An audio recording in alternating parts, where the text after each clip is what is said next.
The Adventures of Tom Sawyer by Mark Twain. Longman Simplified English Series. Read by Miss Lucilla Pon Didem. Chapter 20. The Tale of Potter. Tom soon began to wonder why his longed-for holiday was not as exciting as he had hoped. A circus came after it has gone. The boy has a circus of their own, in tent made of old rocks. The price of admission was 3 pence for boys and 2 for girls. After 3 days, the circus was given up. There was some boy and girl party, but they were so few and delightful that they already made the emptiness between harder to bear. Becky Thatcher was away with her parents, and so there was no bright sight to live anywhere. Tom felt ill when he had recovered. He wandered down the street and found Jim Hollis acting as just in a curse composed of children. He was trying a cat for murder in the presence of her victim, a bird. Murder was the chief subject of conversation in the village, for the murder trial came on in court. Tom took Huck aside to have a talk with him. It would be a relief to unseal his tongue. Moreover, he wanted to assure himself that Huck had not betrayed their secret. Huck, have you told anybody about that? About what? No. Oh, of course I haven't. Huck, they couldn't force you to tell, could they? Force me to tell? Why? If I want that half-breed devil to kill me, they could force me to tell. As twilight drew on, they found themselves hanging about the neighborhood of the little prison, and they did as they had often done before. They gave Potter some tobacco and matches to the bars.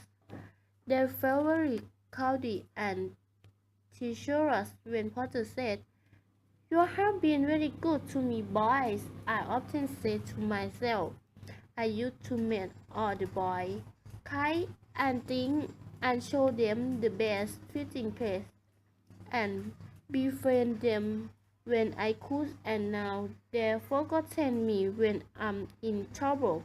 But Tom hasn't and Huck hasn't. Shake hands. You will come to the bar, but mine to be little hand and weak, but they help me a lot, and they help me more if they could. Tom went home miserable, and his dreams that night were full of horror. The next day and the day after he hung about the course. At the end of the second day, the village talk was that Redskin Joe evidence stood firm and unshaken, and that there was not the slightest doubt what the jury verdict would be. Tom was out late that night and came to bed through the window. He was in a state of great excitement. It was hours before he got to sleep, or the village flocked to the court the next morning, for this was to be the great day. After a long wait, the jury took their place. Soon afterwards, Potter, pale and Timmins was brought in, and says were all circus I could stare at him. No less naughty ever was Redskin Joe Evilface. Then the judge and the sheriff arrived. The usual whispering among the royal and the gathering together of people followed.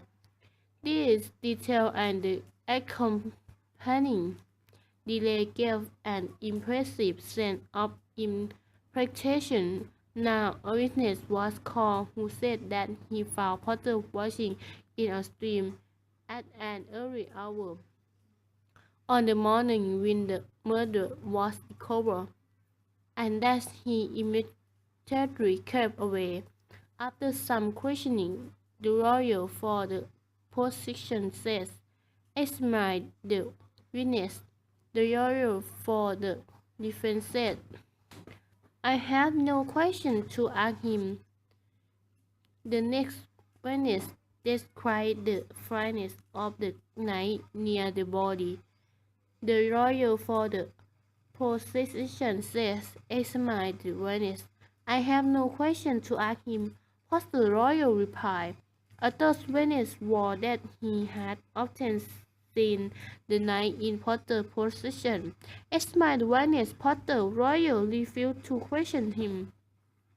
The face of the audience began to show annoyance. Did his lawyer mean to throw away the prisoner right without an effort to save him? Every detail of what occurred in the graveyard the memorable morning was described was thoroughly witnessed, but none of them was cross-examined by Potter lawyer.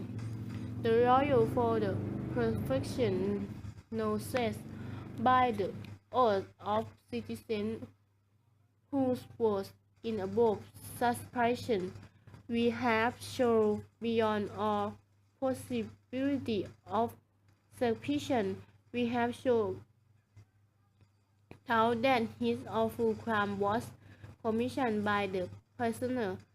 A groan escaped from Potter, and there was a painful silence in court. The lawyer for the defense rose and addressed the judge. You are all in our remarks at the opening of the trial. We show that we intend of proof that the prisoner did this fearful deed while under the influence of drink. We have changed our mind. We shall not offer that excuse. Turning to the clerk, he said, call Tom Sawyer. Every in the court looked both amazed and puzzled. Tom, looking rather frightened, rose and took his place on the stand. He swore the oath. Thomas Sawyer, were you on the 17th of June, about the hour of midnight. Tom glanced at Loskin Joe Iron face and his tongue refused to move. The audience listened breathless, but the words would not come. After a few moments, however, the boy got a little of his strength back, and he managed to push enough of it into his voice to make part of the coherence in the graveyard. A cheerful rather peace. Don't be afraid, you were in the graveyard. A scornful smile pressed across Reskin Joe's face. Were you anywhere near us? William gave. Yes, sir. Speak up. A tough brother. How near were you? As near as I am to you. Were you hidden or not? Hidden? Where? Behind the tree on the edge of the grave. Reskin Joe gave a slight start. Did you carry anything that with you? Tom hesitated and looked confused. Speak out. Any boy, what did you take to? Only a did, cat. There was some water, with the judge checked.